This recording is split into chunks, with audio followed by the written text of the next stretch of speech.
I'm just trying to see if any of the carrots germinated.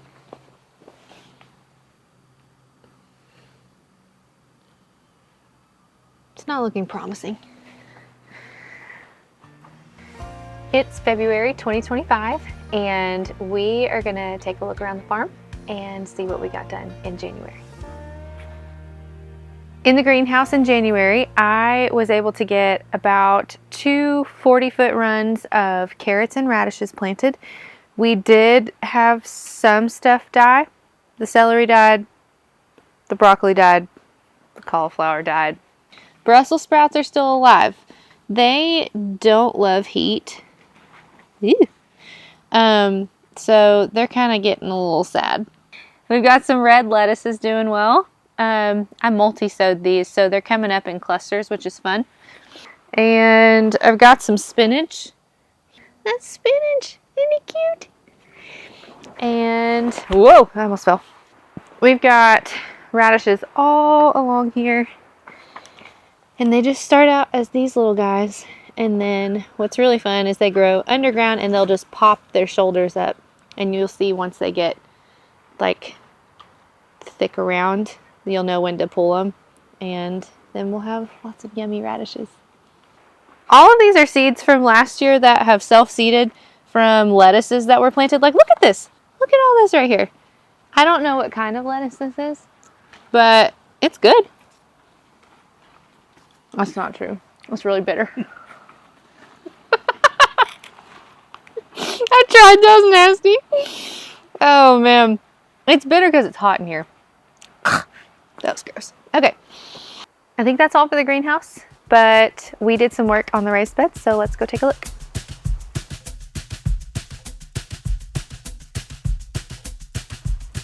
We made a lot of progress in the raised bed area. This month, we put down wood chips. We got soil put in the back, 6 beds.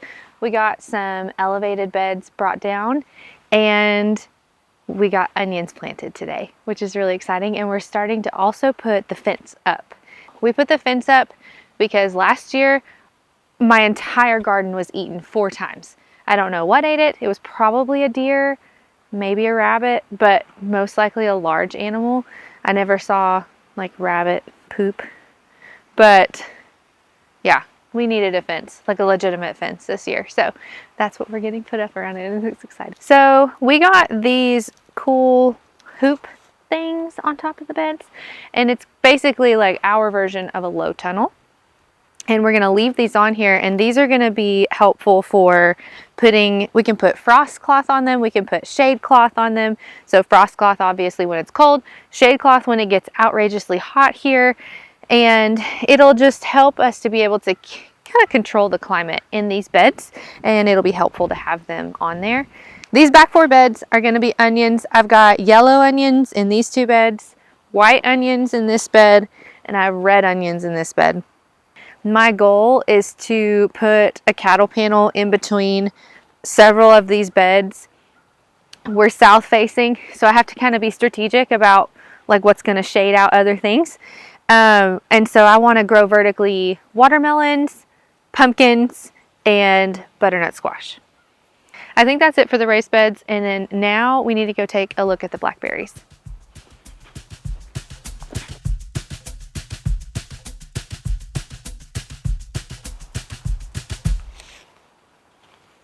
Well, this looks a lot different than it did last month, at least this front section. There was a lot of weeding that was done here, and it looks really sparse now, but we were able to prune back all of the dead vines. We were able to pull up all the weeds, give the rest of the vines that are going to produce fruit space, and then they'll send up new shoots this year, and they'll start producing some more blackberries, but this is going to give them the best chance at success. We also fixed the trellising for the blackberries, got this put back up, and we have the rest of the blackberries that we still need to weed, but while we were trying to weed, the ground was still frozen, and so pulling the weeds was extremely difficult. So now that it's going to be, in the 60s for the next several days, the ground is warming up, it's thawing, and we're able to pull things a lot easier. So we're going to be able to finish this out, and then we will tackle the back section of blackberries as well. Something we didn't show you last time was the blueberries. So we need to go down and take a look at those. And then hopefully by next month, we will have them pruned and fertilized and all the good things. Let's go. What a thorn stuck to your ear. We are at the blueberry row and we have 27 blueberry bushes.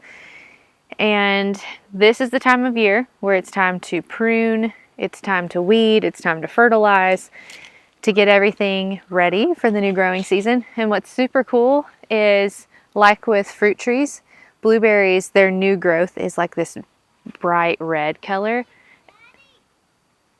What, baby? So what's cool is you can tell in the blueberries where the new growth is. This one's red, and you can already see at this point where the blueberries are going to be. Anytime you see like a little tiny bud, you can see it's just going to be covered in blueberries. And it's going to be really easy to prune this because I can see what's dead from the previous year because of the color.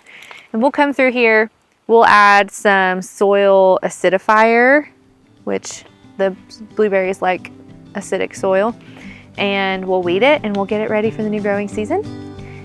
And then we'll be ready to go, at least down here. So that's all for this update, and we'll see you in March. Can you see my hand? No. Okay. That's all for the greenhouse. Let's go see, what were we doing? Sorry, tell me one more time. Beds. Raised beds. Okay. That's all for the greenhouse. Let's go check out the raised beds.